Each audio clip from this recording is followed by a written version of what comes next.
সোমবারে শিবের মাথায় জল ঢালার কিছু পদ্ধতি বা উপায় রয়েছে। কিভাবে মহাদেব সন্তুষ্টি হবে? প্রথমেই ঘরের শিবলিঙ্গকে ভালো করে জল দিয়ে পরিষ্কার করে নেবেন। তারপরে বসিয়ে ঘি, চন্দন, মধু দিয়ে ভালো করে মাখিয়ে নেবেন। দীপ ধূপ প্রথমেই কিন্তু জ্বালিয়ে নেবেন, তারপরে ঘি, মধু, চন্দন অবশ্যই দেবেন।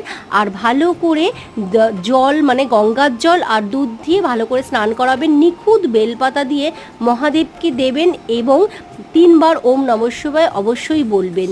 আর পারলে শিবের যে হনুমান সোমবারে শিবের মাথায় জল ঢালার কিছু নিয়ম বা পদ্ধতি রয়েছে।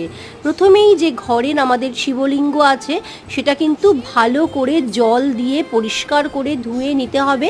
এরপরে আমরা একটু সামান্য ঘি মাখিয়ে নিয়ে তারপরে কিন্তু বসিয়ে দেব মহাদেবকে। তারপরে দীপ ধূপ জ্বালিয়ে তারপরে